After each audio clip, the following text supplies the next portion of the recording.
जय हिंद दोस्तों, वंदे मातरम। स्वागत है आप सभी का आपके अपने यूट्यूब चैनल में। दोस्तों आज यूपी पुलिस री एग्ज़ाम 30 अगस्त का 30 अगस्त की जो फर्स्ट शिफ्ट हमारी रही है बच्चों, और उसमें जो मैथ का जो पोर्शन आया है उस मैथ की आज पूरी की पूरी आंसर की सोल्व के तरीके से आपको बताऊंगा किस किस प्रकार क्वेश्चन सोल्व होना था और आपने किस प्रकार क्वेश्चन सोल्व किया है और आपको आंसर क्या लगाना था और आप लगा करके आए हैं। ठीक है, तो आज इस वीडियो के माध्यम से सारे के सारे जो मैथ के जो क्वेश्चन है उन्हें सोल्व कराऊंगा। ठीक है, आप लोग पहले भी देख चुके हो, हर क्वेश्चन को बहुत अच्छे तरीके से समझाऊंगा और सोल्व कराऊंगा। और कल जिनका एग्जाम है 31 अगस्त में, वो भी भाई देख ले, क्योंकि उनका मोस्ट इंपोर्टेंट क्वेश्चंस ये रहने वाले हैं और इन्हीं के बेस पे सारे के सारे एग्जाम जो अब तक हो रहे हैं इसी प्रकार के सारे क्वेश्चन आ रहे हैं। ठीक है, तो आप लोग बिल्कुल निश्चित तौर से डटे रहिए लास्ट तक वीडियो में क्योंकि वीडियो आपके लिए बहुत ज़्यादा इंपॉर्टेंट होने वाली है बच्चों। ठीक है, और पहले क्वेश्चन से स्टार्ट करूँगा बच्चों में। बस सबसे पहले आपको क्या करना है कि वीडियो को लाइक कर देना है और वीडियो को शेयर कर देना है, क्योंकि वीडियो बहुत ही मस्त होने वाली है। हर क्वेश्चन को बहुत अच्छे तरीके से आपको समझाने वाला हूँ बच्चों। ठीक है, तो पहले क्वेश्चन पे बढ़ने से पहले सभी बच्चों से रिक्वेस्ट करना चाहूँगा कि जो भी बच्चा अभी तक चैनल को सब्सक्राइब नहीं किए है वो चैनल को जल्दी से सब्सक्राइब कर ले। सब्सक्राइब के सामने बेल आइकन का ऐसा निशान आ रहा होगा, उसको दबा ले, ताकि भविष्य में आने वाले हर एक वीडियो का नोटिफिकेशन आप तक सबसे पहले पहुंच सके बच्चों। ठीक है, तो चलिए वीडियो को कर लेते हैं स्टार्ट और सबसे पहले क्वेश्चन पे बढ़ते हैं मैथ के कि क्या पहला क्वेश्चन आया था और आप उसका आंसर क्या लगा कर आए हैं। ठीक है, चलिए क्वेश्चन नंबर 1 कह रहा है कि यदि x ग्रेटर देन y, यानी कि अगर x बड़ा है y से तो x की 3 प्लस y की 3 लेंगे, तथा अगर x और y के बीच में एट द रेट लगाया तो x की 3 माइनस y की 3 लेंगे। सबसे पहले इस पूरे की वैल्यू निकालनी है और इस पूरे में सबसे पहले हम उसकी वैल्यू निकालते हैं जो ब्रैकेट के अंदर होता है। तो छोटे ब्रैकेट के अंदर क्या है, छोटे ब्रैकेट के अंदर है एट द रेट, और एट द रेट पे ये है, यानी कि पहली वैल्यू हमें x की लेनी है और ये वैल्यू दूसरे वाली हमें y की लेनी है। तो x की वैल्यू 2 हो गई, y की वैल्यू 1 हो गई। तो एट द रेट वाले में क्या है, x की 3 माइनस y की 3, तो ये वैल्यू हम पूरी की पूरी यहाँ पुट करेंगे। x की वैल्यू 2, तो 2 की 3 करेंगे यानी कि 8 आ जाएगी, फिर माइनस लगाएंगे। y की वैल्यू 1 है, यहाँ पे 1 की 3 करेंगे तो 1 ही आएगा, तो 8 में से 1 जाकर 7, तो इस पूरे ब्रैकेट की जगह 7 आया है, यानी कि अब जो रह गया है वो रह गया 3 ग्रेटर देन 7। बताओ यहाँ तक कोई दिक्कत? इन दोनों से हमें क्या प्राप्त हुआ, 7। अब जो ग्रेटर देन वाला पोर्शन है उसे ढूंढो। ग्रेटर देन वाला पोर्शन है ये वाला। अब इसमें क्या करना है, x की 3 प्लस y की 3, यानी कि x की 3 करो और y की 3 करो, उन्हें जोड़ दो, यानी कि जो 3 है मेरे पास यू x की वैल्यू हो गया, y की वैल्यू 7 हो गई। ठीक है, वो कह रहा है कि इस x की 3 करो, यानी कि इस 3 की 3 करेंगे तो 27, फिर प्लस, और फिर कह रहा है कि y की 3 करो और फिर उन्हें जोड़ दो। y की 3 यानी कि 7 की 3 करेंगे तो 343 आ जाएगा बच्चों, और फिर इन्हें ऐड कर देंगे, जोड़ देंगे। तो 343 में 7 जोड़ दो, सबसे पहले 350, ठीक है, और 20 370। तो जिसने ऑप्शन नंबर डी लगाया है, 370 लगाया है क्वेश्चन नंबर 1 का, तो उसका बिल्कुल राइट आंसर हुआ है बच्चों। क्वेश्चन सारा समझ में आ चुका है।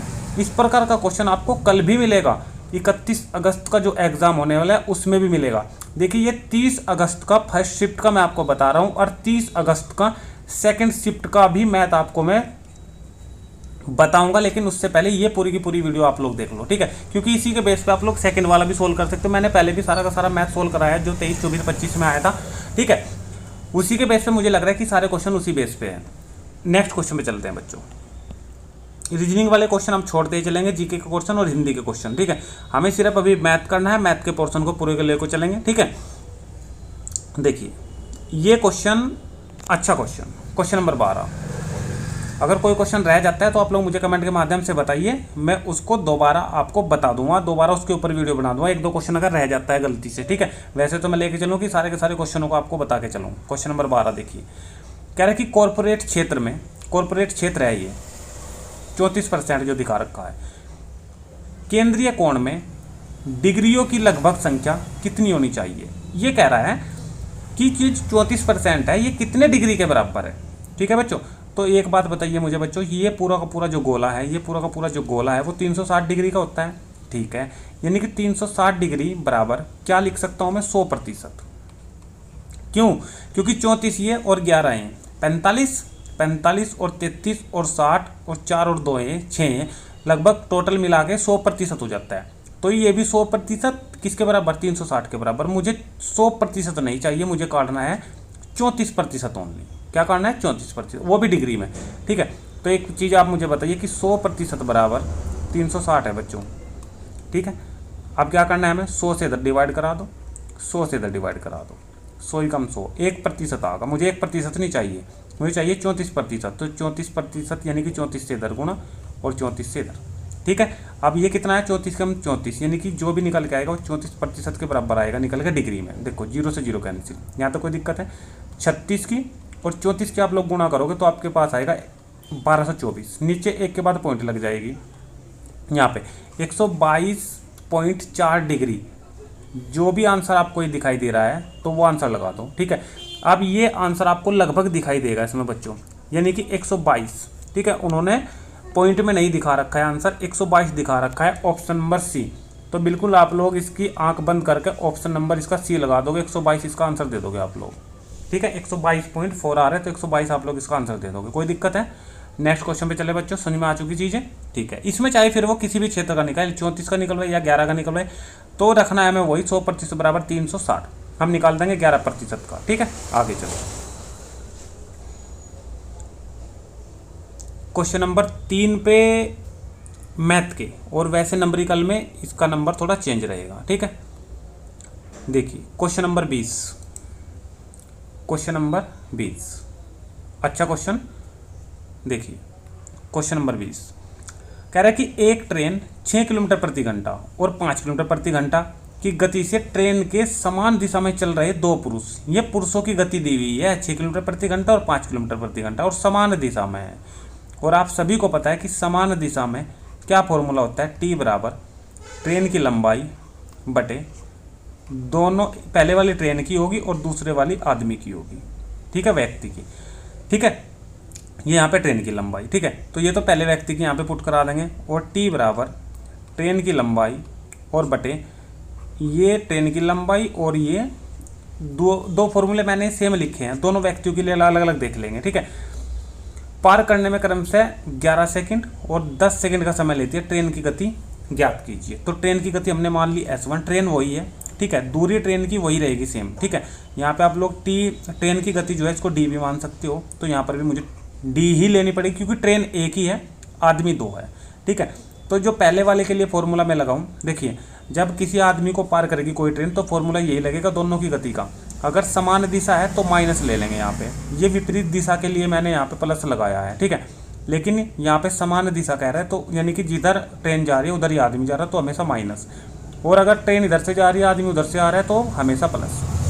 उसकी समान दिशा है तो हम ये यहाँ क्या लेंगे, माइनस लेंगे। क्या लेंगे यहाँ पे, माइनस लेंगे। किसी ने कोई दिक्कत है बच्चों? ठीक है, माइनस, यानी कि हमारा जो फॉर्मूला रहेगा वो रहेगा यहाँ पे माइनस, और ये वाला भी यहाँ पे रहेगा माइनस। ठीक है, ठीक है। अब टी पहले वाले मनुष्य के लिए, पहला वाला कर रहा है 11 सेकंड में पार, तो टी की वैल्यू होगी 11, ये मैंने डी मान लिया। S1 मुझे निकालना है, और S2 यानी कि पहले वाले आदमी की गति है 6। इधर आ जाओ, ये दूसरा वाला मनुष्य है, दूसरे वाला कर रहा है 10 सेकंड में, तो टी की वैल्यू 10 सेकंड।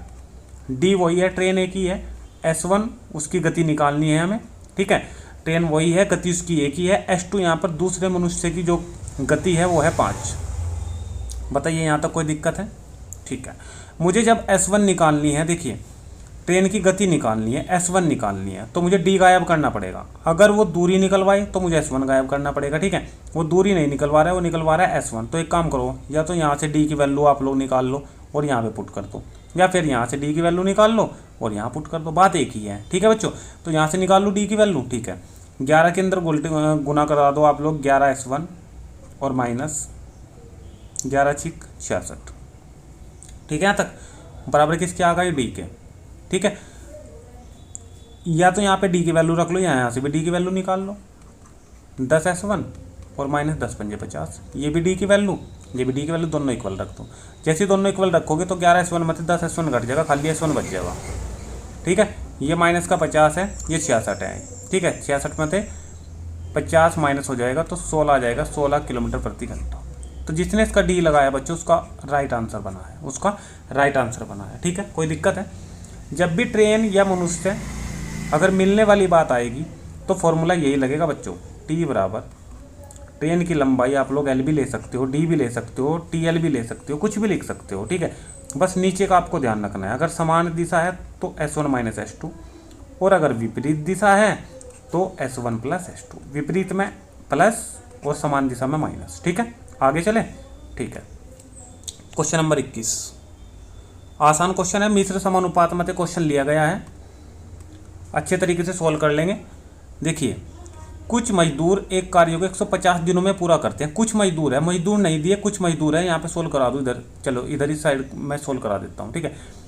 कुछ मजदूर है, मान लो कि M मजदूर है, ठीक है, 150 दिनों में पूरा करते हैं किसी कार्य को। मैंने कल MDH का फॉर्मूला बताया था, अगर जिसने नहीं देखी है पूरी की पूरी डिटेल मिश्र समानुपात की, वो जो कल की वीडियो मैंने डाली थी ना, जिसमें मैंने मैथ बताया है कल की वीडियो में, 25 तारीख की सेकंड शिफ्ट का मैथ मैंने पढ़ाया है कल की वीडियो में, तो वो इस मिश्र समानुपात का पूरे फॉर्मूले जान लें। मैंने MDH के बहुत अच्छे तरीके से, शॉर्ट तरीके से फॉर्मूले बताए हैं, ठीक है। चलिए, कुछ मजदूर यानी M मान लिए 150 दिनों में कर सकते हैं किसी कार्य को, लेकिन 15 मजदूर की अनुपस्थिति के कारण 15 मजदूर नहीं आए भाई, M थे टोटल और M में से 15 नहीं आए, तो M माइनस 15 बचे, ठीक है। 165 दिनों में कार्य पूरा किया जाता है। अब कितने दिन लग रहे? 165 दिन, ठीक है।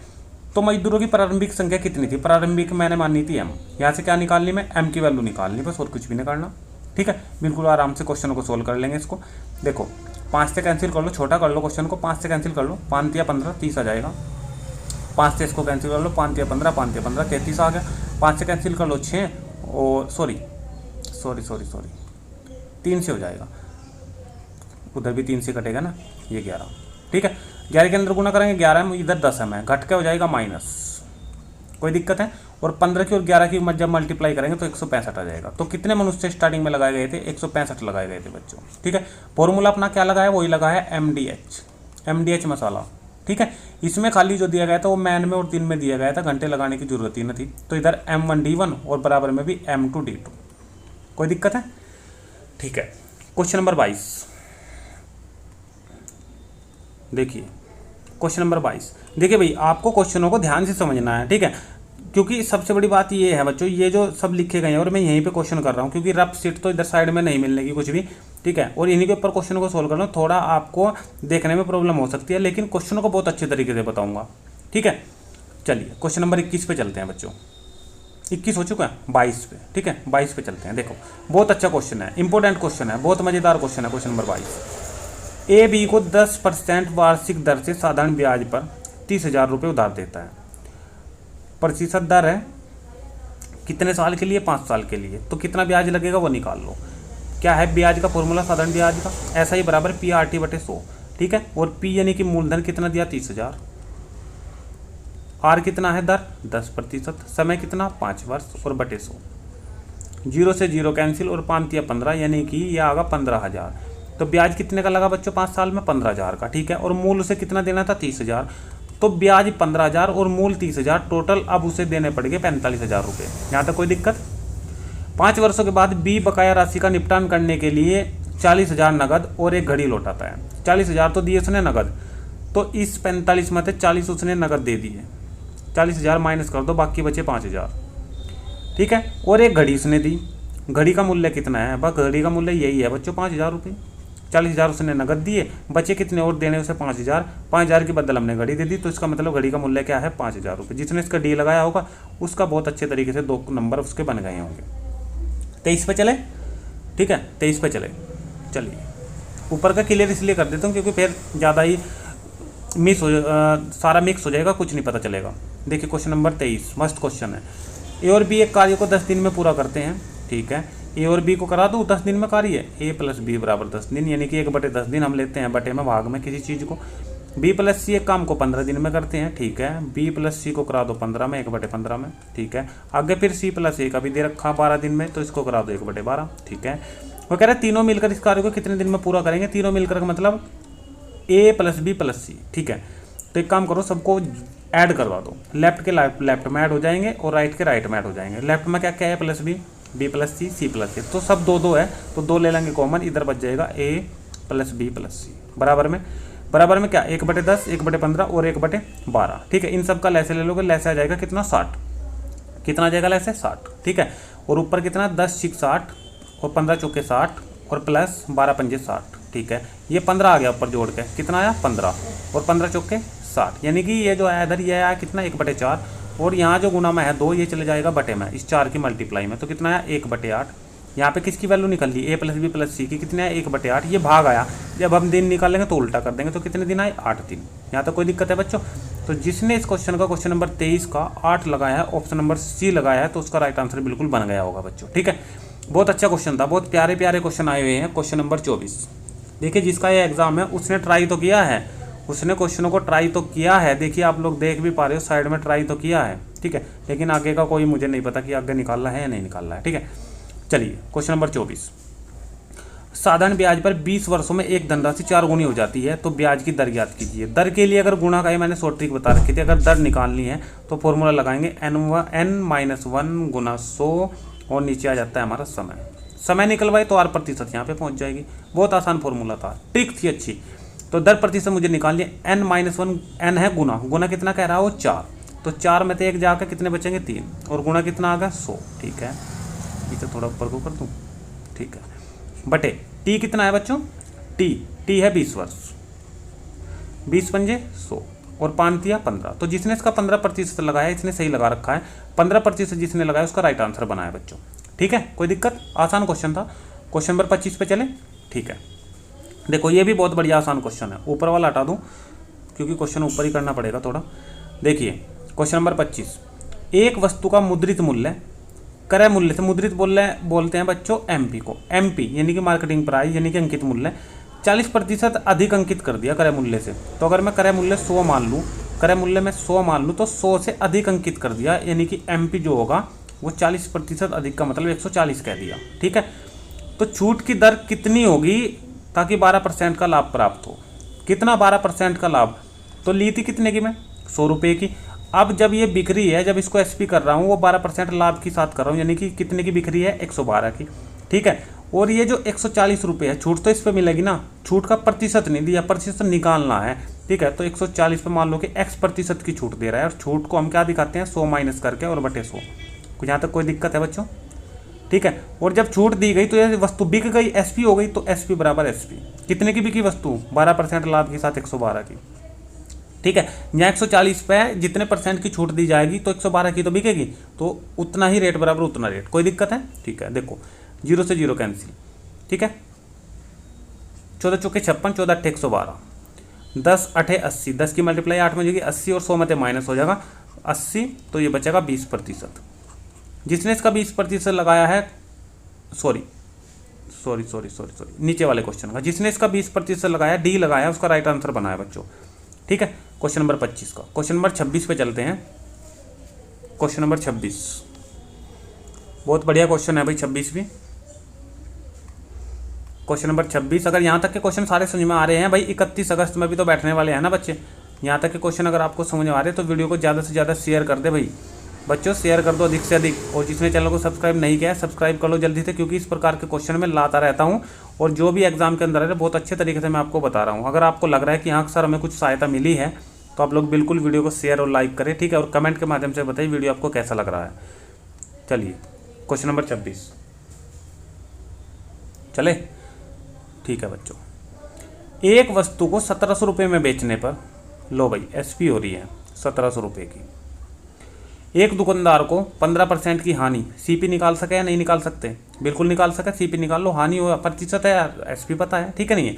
तो सीपी निकालने का फॉर्मूला क्या हो, सीपी यानी कि एसपी गुना 100 और बटे प्रॉफिट या लॉस जितना भी हो रहा है, 15% हो रहा है तो 115 आ जाएगा नीचे।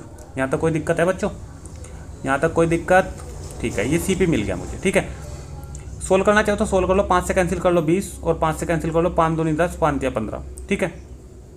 और 17 दूनी 34, यानी कि ऊपर आगा 34,000, और बटे कितना बनाए 23, ठीक है। यहाँ तक 20% लाभ प्राप्त करने के लिए उस वस्तु को कितने में बेचना होगा? सीपी ये मिल गया ना मुझे, इतने मुझे खरीदी, और इसी पे ही मुझे, क्योंकि लाभ इसी पे होता है, 20% का लाभ मुझे इस पे चाहिए, तो इसी पे काट देंगे 120/100। बोलो समझिए बात या नहीं है, कोई दिक्कत है?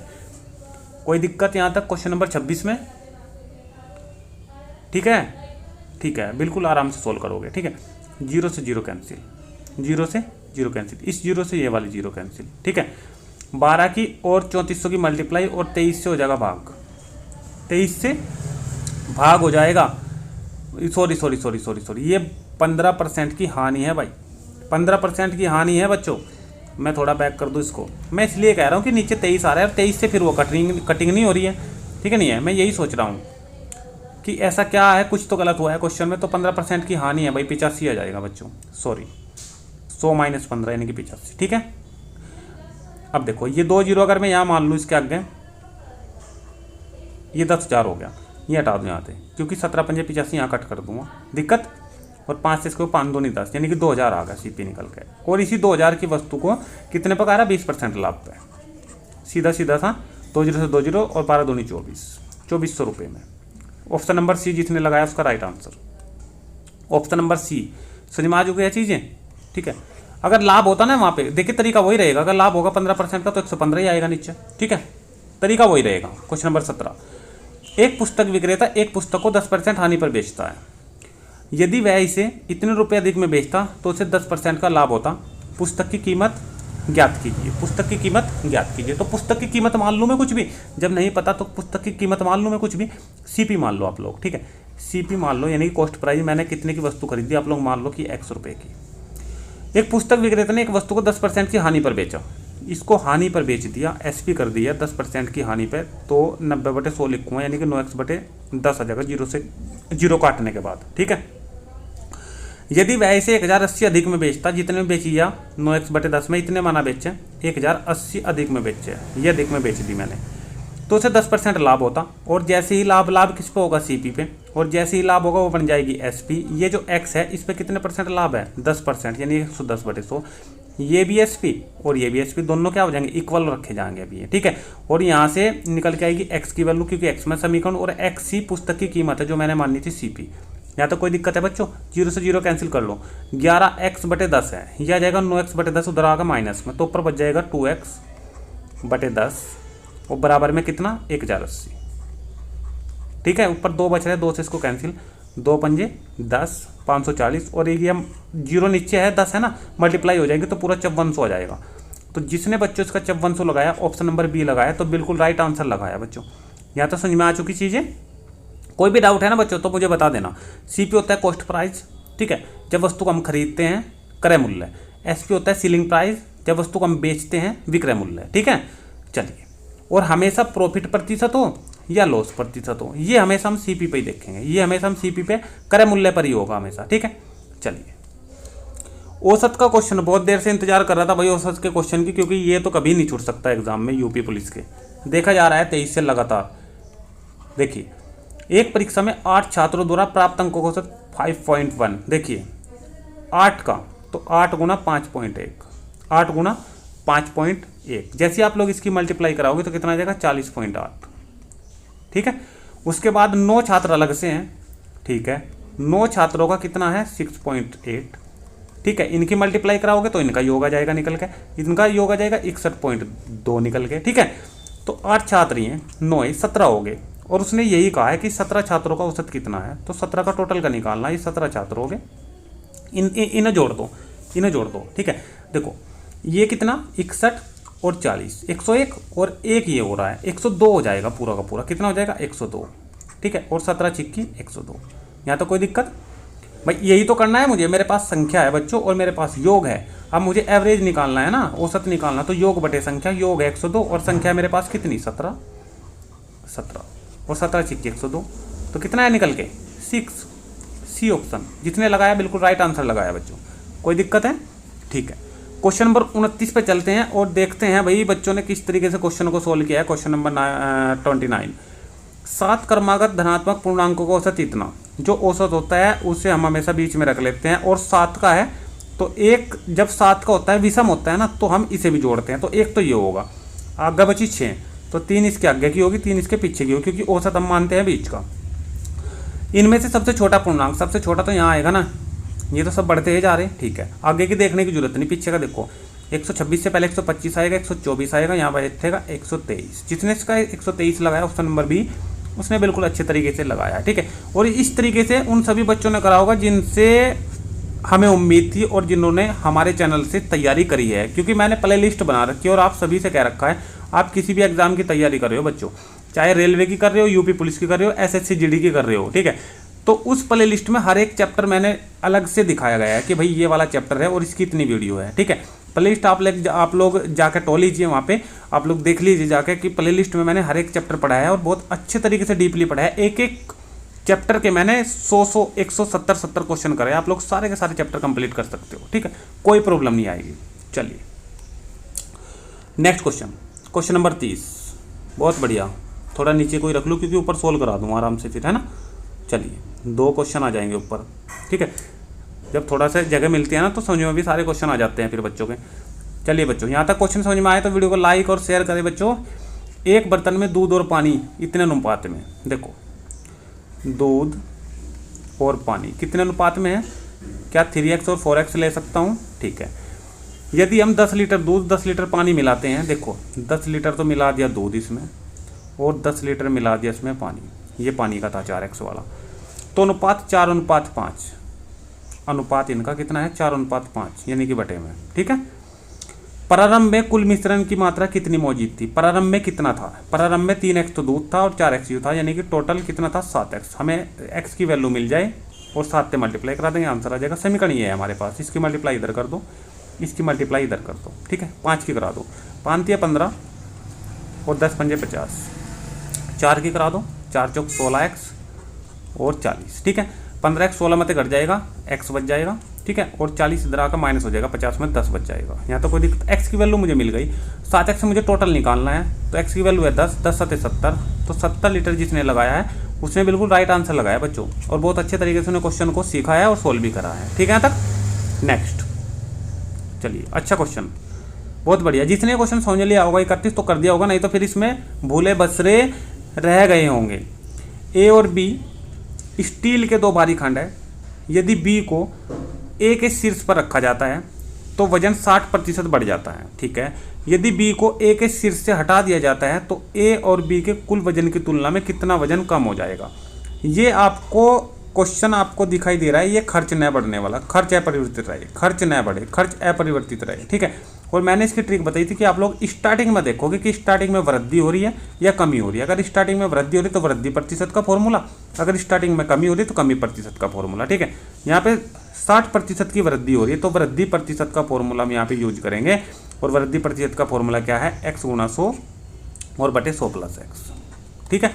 और x कितना है, यानी कि x की वैल्यू तो यही है जितने प्रतिशत बढ़ रहा है वो, यानी कि 60 गुणा 100 और बटे 60 यार रखेंगे तो नीचे आ जाएगा 160। बोलो समझ यही बात या नहीं। कैंसिल करा देंगे, 0 से 0 कैंसिल, 2 से कैंसिल कराएंगे 3, 2 से कैंसिल करा देंगे 8, 4 से कैंसिल करा दो इसको 4 से कैंसिल करा दो तो 25 बच्चों, और 4 से कैंसिल करा दो 2, 25 या 75 बटे 2 यानी कि 37.5% जिसने इसका आंसर लगाया है उसने बच्चों बिल्कुल राइट आंसर इसका चुना है। ऑप्शन नंबर है, इसने सही लगा रखा है, ठीक है। टिक दिखा रहा है नीचे थोड़ा सा लगा है, ठीक है, इसने सही लगाया बच्चों, ठीक है, क्योंकि हमें पता है ये हमारे चैनल से जरूर सीखा होगा।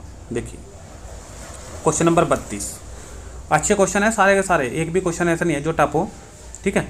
चलिए क्वेश्चन नंबर 32 पे, एक रेलगाड़ी इतने किलोमीटर प्रति घंटे की चाल से एक प्लेटफार्म को 30 सेकंड में पार करती है। इसके बाद यह रेलगाड़ी इतने किलोमीटर की चाल से एक विपरीत दिशा में चल रहे एक व्यक्ति को 11 सेकंड में पार करती है। रेलगाड़ी की लंबाई कितनी है। रेलगाड़ी तो वही है ना, सबसे पहले इस प्लेटफार्म को पार कर रही है, ठीक है। उसके बाद यह गाड़ी इतने किलोमीटर प्रति घंटे की चाल से विपरीत दिशा में चल रहे एक व्यक्ति को इतनी किलोमीटर की चाल से, इतनी किलोमीटर की चाल से और विपरीत दिशा, तो व्यक्ति के लिए मैंने अभी बताया था आपको क्या फॉर्मूला लगेगा, L बटे S1, विपरीत दिशा है तो प्लस लेंगे S1 प्लस S2। पहले वाली चाल जो हो वो रेलगाड़ी की हो, दूसरे वाली चाल व्यक्ति की हो। हर समय उसने दिया है कितने सेकंड में पार कर रही है, 11 सेकंड में, 11 ले लिया हमने। ट्रेन की लंबाई उसने नहीं दी है, पूछी है, तो ट्रेन की लंबाई हम निकाल लेंगे। S1 रेलगाड़ी की लंबाई जो उसने चाल है वो दे दी 23.6 और आदमी की चाल उसने दे दी 12.4। नीचे ऐड होना दोनों को ऐड कर दो, यहीं पे कर दो ऐड, बस ऐड ही करके लिख देंगे। 12 और 23 35 और 6 पॉइंट और 4 पॉइंट ये, तो पूरा का पूरा 36 हो गया नीचे, ठीक है। ये किलोमीटर प्रति घंटा में है और ये आपको दिखाई दे रहा है सेकंड में है, और आंसर उसका मीटर में है। तो आप लोग इसको 5/18 से कर दोगे मल्टीप्लाई, 18 चले जाएगा ऊपर, मीटर प्रति सेकंड बनेगा भी है। 18 दूनी 36 और 5 दूनी 10, यहाँ बचा 10, 10 की मल्टीप्लाई हो जाएगी 11 में, तो 110 मीटर जिसने आंसर इसका लगाया है उसने राइट आंसर लगाया बच्चों, 110 मीटर, ठीक है।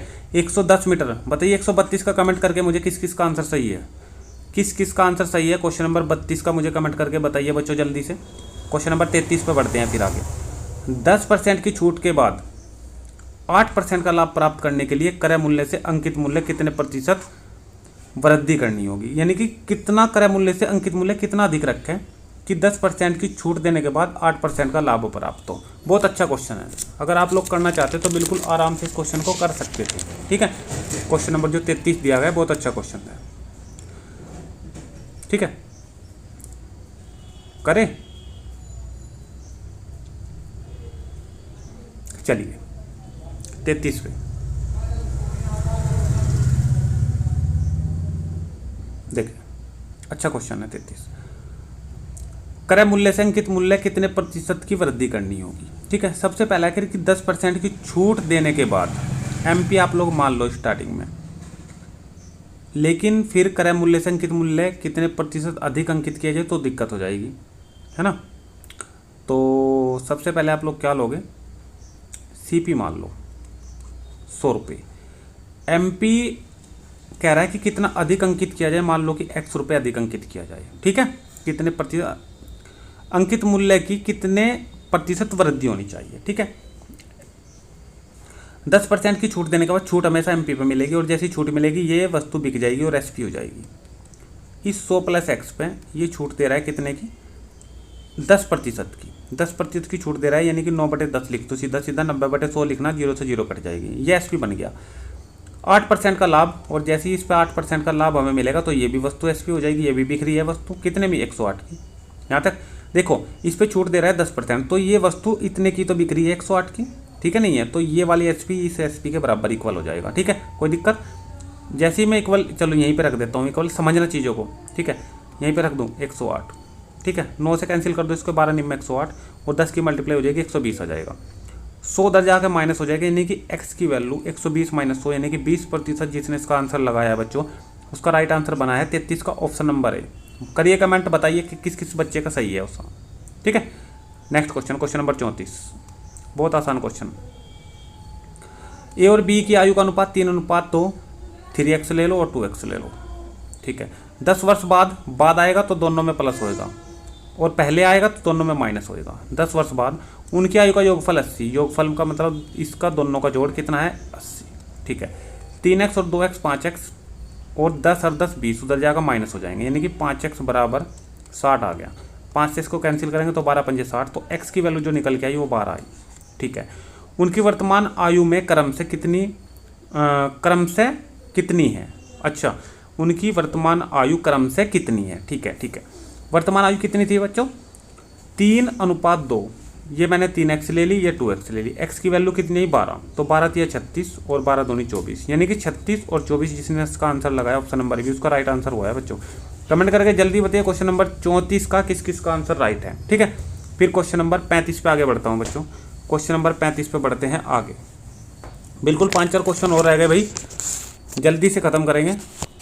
क्वेश्चन नंबर 35 किस्त वाला क्वेश्चन है, अच्छा क्वेश्चन है, बिल्कुल आराम से सारे क्वेश्चन सोल्व कर रहे हैं। और इस क्वेश्चन की ट्रिक भी जो चैनल से जुड़ा हुआ है बच्चों उसे पता है, इस वाले क्वेश्चन की ट्रिक भी मैंने बताई थी कि चक्रवृद्धि ब्याज के क्वेश्चन आपको किस तरीके से सोल्व करने हैं। ठीक है, तो क्वेश्चन नंबर 35 पे पहुंच चुके हैं और देखिए क्वेश्चन नंबर 35 देखिए, एक डॉक्टर 3825 रुपये उधार लेता है और वह 2 समान किस्त, कितनी किस्त है, 2, और टोटल कितना धन है, 3825। जो टोटल धन होगा मैंने आपको बताया था कि उसे हम लेंगे बराबर में 3825। किस्त कितनी है, 2 है। ठीक है, x बटे ये पहली किस्त और प्लस हम बीच में लेते हैं ये दूसरी किस्त, x बटे 1 प्लस दर कितनी है, 4%। तो फॉर्मूला लगाते हैं 1 + r/100।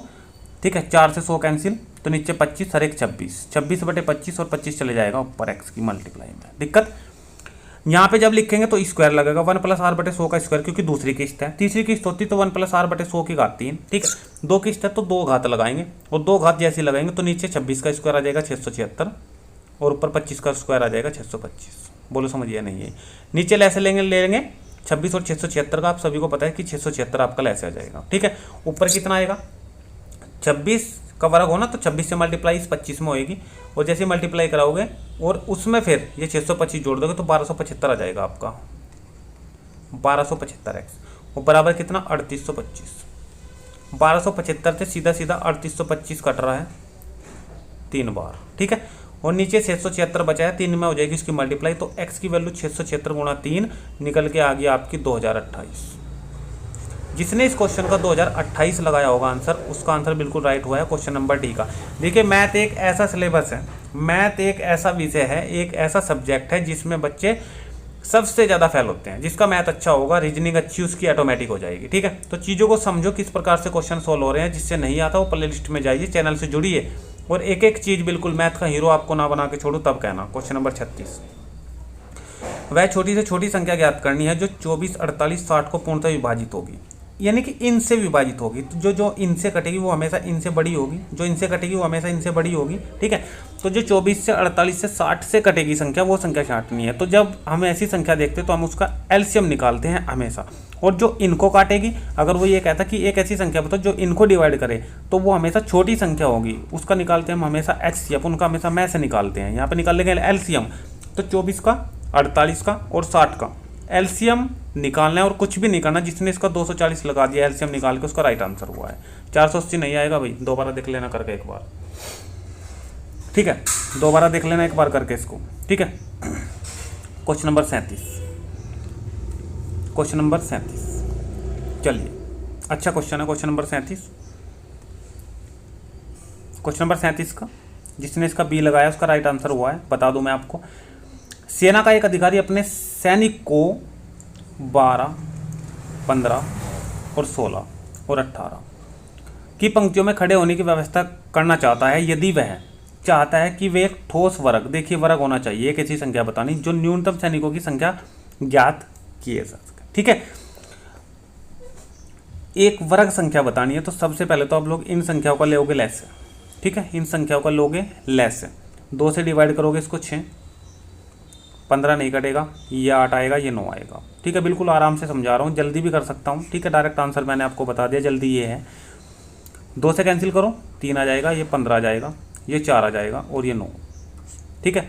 फिर 2 से 2 बार कटेगा, ये 4 आ जाएगा, डायरेक्ट काट दिया मैंने, ठीक है। 15 के क्या गुणनखंड होंगे, 5 या 15, एक 3 आ जाएगा, एक 5 आ जाएगा, ठीक है। एक ही बार 3 से काटने के बाद, लेकिन 3 फिर भी यहाँ बच जाएगा, तो 1 3 और आ जाएगा। बोलो समझ आई बातें नहीं है, ठीक है। अब 2 2 के जोड़े देखो कितने हैं, 1 2 का जोड़ा ये पूरा 4, 4 ये 2 2 का जोड़ा पूरा है, ठीक है। 1 3 का जोड़ा कंप्लीट है, बिल्कुल ठीक है, 3 3 9 और 5 की एक जोड़े की कमी है, उसने वर्ग संख्या कही है, तो एक 5 का जोड़ा जब नहीं है उसे हम अपने आप कंप्लीट करेंगे और 25 यहाँ पे रखेंगे। बताइए समझ वाली चीज़ें नहीं आई, ठीक है, अगर वर्ग कहेगा, ठीक है। 4 चौक 16, ठीक है, कितना बना 16 और 16 निम्न 144, 144 गुना जैसे आप लोग 25 करोगे तो ये आपको प्राप्त हो जाएगा 3600, ठीक है। 25 चौका 100, 10 हासिल के लगे और 25 चौका 100 और 10 110, ठीक है। कोई दिक्कत, 11 हासिल के, 25 कम 25 और 11 36। तो जिसने इसका 3600 आंसर दिया है ना बच्चों, उसका राइट आंसर हुआ है ऑप्शन नंबर बी, ठीक है। यहीं पे बता दो क्वेश्चन नंबर 38 भी 2 संख्याओं का योगफल इतना है। चलिए हटा ही दूँ उसे, क्वेश्चन समझ में ऐसे आएगा नहीं, क्योंकि चीज़ें मैं समझाने के लिए आपको आया हूँ और समझा के जाऊँगा अच्छे तरीके से। 2 संख्याओं का योगफल 36 है। कौन सी है में 2 संख्या, पहले 2 संख्या देखो। कह रहा है कि उनका मैं से 4 है, जो उनसी 2 संख्या है, तो मैं से तब 4 होगा जब वो दोनों संख्याओं में होगा। 4 इसमें भी हो इसमें भी हो, तभी तो आप लोग कह सकते हो कि दोनों में कॉमन जो चीज़ है वो में से होगी। तो 4 इसमें भी इसमें भी, तब इनका 2 संख्या ये मान लिया हमने, 4A और 4B। अब इनका में से 4 है, इनका योग कह रहा है, योग का मतलब 4A + 4B कह रहा है कि 36 है। 4 आ जाएगा कॉमन और 4 से 36 कैंसिल 9, A + B = 9। कह रहा है इन संख्याओं के कितने युग्म संभव है, इन संख्याओं के कितने युग्म संभव है। तो सबसे पहली बात तो आप लोग समझिए कि इस 9 के ऐसे गुणनखंड करने हमें, इस 9 के ऐसी संख्या हमें छांटनी है जिन 2 संख्याओं का योग 9 आएगा, ठीक है। और एक चीज़ ध्यान रखनी, दोनों में कोई चीज़ कॉमन ना हो। जैसे कि 2 ले लिया मैंने, 7 ले लिया, कोई चीज़ कॉमन तो नहीं है, कोई चीज़ कॉमन तो नहीं है, ठीक है। 5 4 कोई चीज़ कॉमन तो नहीं है, ठीक है। अगर मैं 3 और 6 ले लूँ ना, तो 3 और 6 में 3 कॉमन हो जाएगा, इसलिए हम इसे नहीं लेंगे, इसे हम नहीं लेंगे। कोई दिक्कत है, ठीक है। 2 7 4 5, ठीक है। और 1 बन जाएगा आपका 1 और 8, 1 और 8, तो 3 जोड़े ये बने हैं, जिसने इसका 3 लगाया है जोड़े, ऑप्शन नंबर सी उसका राइट आंसर हुआ है बच्चों, उसका राइट आंसर हुआ है। कोई दिक्कत, आगे चले? ठीक है, चलिए। ये रीजनिंग भी मैं बहुत अच्छे तरीके से बच्चों बता सकता हूं, अगर आप लोग कमेंट करके मुझे बताएं कि सर रीजनिंग भी बताया करें। ठीक है, आने वाली वैकेंसी न्यू वैकेंसी है, 1 लाख पद की घोषणा की है माननीय मुख्यमंत्री योगी आदित्यनाथ जी ने। ठीक है, मैंने इसके ऊपर वीडियो भी डाली है, क्या क्या आपका सिलेबस रहता है, हर चीज़ मैंने उसमें बताई है। आप लोग जाके चैनल पे विजिट करके आप लोग पूरी की पूरी वीडियो देख सकते हो। ठीक है, 1 लाख वैकेंसी की घोषणा है, हो सकता है ये डिवाइडेड में आए, पहले 40,000 आ गई, फिर 30,000 आ गई, फिर 30,000 आ गई, या कैसे भी 45 या किसी भी प्रकार से निकाले, लेकिन 1 लाख वैकेंसी अगले 2 साल के अंदर निकालने की घोषणा करी है बच्चों। क्वेश्चन नंबर 43, सबसे छोटा धन पूर्णांक कौन सा है जो 12 और 16 को दोनों से विभाज्य हो, जो 12 से भी कटे और 16 से भी कटे? बताओ, इससे आसान क्वेश्चन होगा? और 48, 12 चौक 48, 16 3 48। ठीक है, ये तो बहुत आसान क्वेश्चन है, ऐसे क्वेश्चन तो आप लोग बहुत अच्छे तरीके से करके आए होंगे, और ये खाली नंबरिंग है, ये इनसे खाली नंबर बनने हैं और कुछ नहीं होना। ठीक है बच्चों, तो ये मुझे नहीं लगता कि आगे कोई क्वेश्चन मैथ का आएगा, सारे के सारा पोर्शन में सोल्व करा चुका हूँ, फिर भी मैं एक बार देख लेता हूँ कि हाँ भाई कोई मैथ का क्वेश्चन रह तो नहीं गया। ठीक है, अगर कोई रह जाता है तो कमेंट के माध्यम से मुझे बताइए, और जो पेपर मैंने अभी आपके सामने ये लगाया हुआ है, इसी का नंबर आपको बताना है कि सर ये वाला क्वेश्चन छूट गया है और आपने नहीं कराया है। ठीक है, मैं उसको दोबारा करा दूंगा फिर, लेकिन क्वेश्चन आपसे आना चाहिए बच्चों। ठीक है, ये ग्राफ वाला क्वेश्चन है, अगर आप करना चाहो तो इस ग्राफ वाले क्वेश्चन को बिल्कुल आराम से और अच्छे तरीके से कर सकते हो। ठीक है, यदि विज्ञापन पर व्यय इतने, विज्ञापन कहाँ है? ये, ठीक है, यानी कि 15 के बराबर कितना है? 2.55 करोड़। ठीक है, ये कुल व्यय प्रतिशत में दिया गया है, यानी कि 15% बराबर क्या है? 15% बराबर है 2 करोड़ 55 लाख, इतना है 15% के बराबर। यहाँ तक चीज़ें ठीक है। कह रहा है तो परिवहन और कर, परिवहन कहाँ है ये और कर कहाँ है ये, पर व्यय के बीच अंतर, इन दोनों के बीच अंतर करो, 10 के और 7.5 के, 2.5 आएगा। अंतर क्या है? बस ये 2.5 के बराबर कितनी राशि बैठेगी ये बतानी है। आपको पता है ये भी प्रतिशत में ही है सब। 15% के बराबर ये है, तो 1% के बराबर कितना होगा? 15 इसके बटे में चले जाएगा। ठीक है, हमें 1 का नहीं निकालना, हमें निकालना 2.5 का, 2.5 से हो जाएगी मल्टीप्लाई, ये पॉइंट हटाएगा, नीचे आ जाएगा 0। ठीक है, मुझे ये बताइए ये पूरा का पूरा सोल्व करके क्या आपका आंसर आएगा? ठीक है, चलो मैं ही बता दूँ, जब पूरे क्वेश्चन को मैं सोल्व करा ही रहा हूँ। ठीक है, 5 से कैंसिल कर दो 5, 5 से कैंसिल कर दो 2। ठीक है, 5 या 15। ठीक है, ये कितना आया नीचे? 3 2 नीचे। ठीक है, 6 से इसको कर दो कैंसिल पूरे के, 6 चौक 24, लगभग ये आ जाएगा आपका 42.5 लाख के समथिंग। ठीक है, 42.5 लाख के समथिंग आपका ही आ जाएगा। ठीक है, चलिए एक क्वेश्चन ये और आ रहा है भाई, अनुपात समानुपात का, इसको भी देख लो एक बार, देखिए क्या कह रहा है क्वेश्चन। ये क्वेश्चन नंबर 100 कह रहे हैं पी और क्यू का अनुपात 5:6 है। क्यू, और बहुत आसान क्वेश्चन है भाई, तरीका बता रखा था मैंने इसका, 5:6 ये होगा, और 14:15 क्यू के नीचे क्यू वाला रखेंगे। ठीक है, 14 5 70 पी। ठीक है, उसने सिर्फ पी का और आर का ही तो पूछा, तो सबसे आर का बाद का निकाल लो। ठीक है, 15 छिक्की 90, 0 से 0 कैंसिल, तो कितना आया? 7:9। बहुत आसान क्वेश्चन था। ऑप्शन नंबर डी, जिसने इसका डी लगाया बिल्कुल राइट आंसर लगाया, आराम से सारे क्वेश्चनों का आंसर वो दे लेगा। ठीक है बच्चों, यहाँ तो कोई दिक्कत? ठीक है चीज़ें ओके। ठीक है, क्वेश्चन नंबर 101 मुझे लगता है लास्ट क्वेश्चन है। क्वेश्चन नंबर 101, एक बस कोच्चि से कोयम्बटूर जा रही है, प्रत्येक 15 मिनट में 4 स्टॉप लेती है। 15 मिनट के 4 स्टॉप, तो 15 चौके 60, यानी कि 1 घंटे का समय अधिक ले रही है। कब?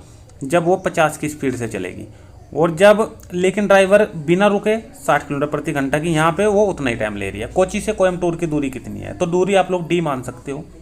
ठीक है, समय 1 का अगर टी है तो इसी दूरी को तय करने में 1 का समय 1 घंटे ज़्यादा है, t+1 लेना पड़ेगा। ठीक है, 1 की चाल 50 किलोमीटर प्रति घंटा है, वो तब है जब यह 1 घंटा ज़्यादा ले रही है, और 1 की चाल 60 किलोमीटर प्रति घंटा है जब यह टी समय में तय कर रही है। यहाँ तक बताइए, समझ में आई नहीं है? दूरी निकालनी है तो मुझे टी एलिमिनेट करना पड़ेगा, दूरी निकालनी है डी तो मुझे टी एलिमिनेट करना पड़ेगा, और टी एलिमिनेट करने के लिए क्या करना पड़ेगा? एक काम करो, ये 60 इसके बटे में लिया हूँ, तो टी की वैल्यू आ गई d/60। ठीक है ना, d/60, तो यहाँ पे पुट करा दो। टी की जगह D/60 है ना, ठीक है। तो D/60 और +1 बराबर 50, ठीक है। नहीं 60 आ जाएगा, इसका लेस है, ठीक है। मुझे लगता है कहीं गलती तो नहीं हुई, ठीक है ना चीज़ें। 50 है 60 है, ठीक है। चलो देखते हैं करके क्या रहता है मामला, ठीक है। चलिए इसकी मैं थोड़ी इंक चेंज कर लूँ बच्चों। चलिए अब बताइए कितना आ गया इसका लेस है 60, या टी की वैल्यू वहाँ भी रख सको थे, है ना। चलो कोई दिक्कत नहीं है, कोई दिक्कत नहीं है, बिल्कुल आराम से हो जाएगा क्वेश्चन, कोई दिक्कत नहीं है। देखो ये 60 चले जाएगा ऊपर, 60D/D+60, लेसे भी ले लिया मैंने और ऊपर भी भेज दिया, बराबर में कितना 50, 0 से 0 कैंसिल, ठीक है। यहाँ तक इसमें इसकी मल्टीप्लाई कराओ, ये इधर कितना है बच्चों, 0 से 0 कैंसिल हो गया, यहाँ तो 6 बचा ना खाली। D+60 की 5 में मल्टीप्लाई कराओ तो 5D, यहाँ 6D बच रहा है, 5D और +300, 60 × 5, 5D दरा का माइनस का हो जाएगा, तो D की वैल्यू आ गई 300 किलोमीटर, 300 किलोमीटर। तो जिसने इसका 300 किलोमीटर लगाया उसका राइट आंसर हुआ है बच्चों, ठीक है। कोई दिक्कत, समझ में आई चीज़ें, आगे चले। चलिए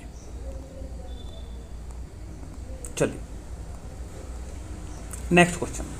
अब मुझे लगता है कि इसमें अब और आपका मैथ का कोई क्वेश्चन इसमें मुझे नहीं लगता कि यहाँ शेष हो, ठीक है। एक क्वेश्चन लग रहा है ये 110, क्वेश्चन नंबर 110, लास्ट क्वेश्चन है भाई, question number 110, last question, question number 110। एक आयताकार मैदान की लंबाई, ये देख लीजिए यहाँ पे एक आयत मैंने बना दिया जिसकी लंबाई चौड़ाई बराबर 8:7 है, लंबाई 8 मान लूँ, ये चौड़ाई 7 मान लूँ, ठीक है। x में है तो ये भी आपकी 8x हुई और ये भी 7x, ठीक है। परिमाप आप सभी को पता है कि एक बिंदु से चलेंगे यही वापसी आ जाएंगे, तो सभी भुजाओं का जोड़ होता है। साइकिल पर सवार एक व्यक्ति इस मैदान के परिमाप के अनुदिश इतने किलोमीटर की गति से इतने मिनट में एक चक्कर पूरा करता है। तो एक चक्कर में उसने दूरी कितनी तय करी, मैदान का क्षेत्रफल पूछ रहा है ना, तो मैदान का क्षेत्रफल क्या हो, लंबाई गुणा चौड़ाई हो आयताकार का, यानी कि लंबाई गुणा चौड़ाई, लंबाई है इतनी 8x और 7x, 8 × 7 = 56 और x², यानी कि x की वैल्यू मुझे चाहिए, तब उसका स्क्वायर करके 56 में मल्टीप्लाई करूँगा और तब उसका आंसर सही आएगा बच्चों, ठीक है। नहीं है कोई दिक्कत, ठीक है। और एक काम करो, 57 यानी कि जो और गुणा में x², जो 57 इनमें से जो भी ऑप्शन 7 से और 8 से दोनों से कटेगा वो ये आंसर होगा, ठीक है। देखो 7 से काट के 7 × 7 7 दूनी 14, ये नहीं कट रहा है, कैंसिल। 7 से को देखो काट के 7 × 7 1 19, 7 दूनी 14, 7 × 56 ये कट रहा है। 8 से देखो इसको ट्राई करके, 8 × 8 8 × 8 दूनी 16, 8 से भी कट रहा है, तो अभी मेरा ऑप्शन बी है इसमें। आगे देखता हूँ चेक करके, 7 × 7 2 बचा 29 होगा, 7 × 28 1 16, ये नहीं कट रहा 7 से, इससे 7 × 7 7 × 7 ये नहीं कट रहा 7 से। देखो मैंने कैसे देखा, देखो यहाँ पे जो भी x की वैल्यू आएगी पूरा क्वेश्चन करने के बाद, तो वो हमेशा 56 से डिवाइड होगा, क्योंकि जो जिससे भी देखो 56 में अगर मैं 2 की मल्टीप्लाई करूँ तो कितना आएगा 112, तो 112 56 से डिवाइड है। इसी 56 में अगर मैं किसी की भी मल्टीप्लाई कर दूँ, 8 की मल्टीप्लाई कर दूँ, जो भी संख्या आएगी वो हमेशा 56 से डिवाइड होगी। तो मेरा मतलब क्या है कि x² है, x की वैल्यू जो आएगी और उसका वर्ग स्क्वायर में अगर करूँ तो वह संख्या हमेशा 7 और 56 यानी कि 56 से डिवाइड होगी हमेशा। और 56 से अगर कोई संख्या डिवाइड है तो 7 से और 8 से भी डिवाइड होनी चाहिए। 14, तो सर आपने 14 चौके 56 भी, तो आपने इसके गुणनखंड 56 के 7 × 8 ही क्यों करे, 14 और 4 क्यों नहीं करे भाई? वो इसलिए नहीं करे क्योंकि हम गुणनखंड ऐसे लेते हैं जिनका में से एक आवे, और में से उनका एक आता है जिनमें कोई कॉमन ना हो। यहाँ पे कोई कॉमन नहीं है, 7 में और 8 में एक आएगा इसका में से, तो इसलिए मैंने ये गुणनखंड लिया। यहाँ पे 2 कॉमन आ जाएगा, इसमें भी 2 है, इसमें भी 2 है, 2 दूनी 4 2 7 14, 2 कॉमन आ जाएगा। तो मैं ऐसे गुणनखंड नहीं लूँगा कभी भी जिनमें कॉमन आए। कोई चीज़ अगर आपकी रह गई है इस एग्जाम में तो मुझे कमेंट करके प्लीज़ बताइए, मैं दोबारा वीडियो बनाऊंगा और क्लियर करूँगा चीज़ों को, ठीक है। और यहाँ तक की वीडियो अगर आपको अच्छी लगी, वीडियो को ज़्यादा से ज़्यादा शेयर करें, लाइक ठोके और कमेंट के माध्यम से जरूर बताइए वीडियो आपको कैसी लगी। जिसने चैनल को अभी तक सब्सक्राइब नहीं किया वो चैनल को जल्दी से सब्सक्राइब कर ले अगर आपको मैथ सीखना है, और बेल आइकन दबा ले ताकि भविष्य में आने वाले हर एक वीडियो को नोटिफिकेशन आप तक सबसे पहले पहुँच सके, ठीक है बच्चों। तो चलिए मिलते हैं नेक्स्ट वीडियो में, तब तक के लिए धन्यवाद, थैंक यू, जय हिंद, जय भारत।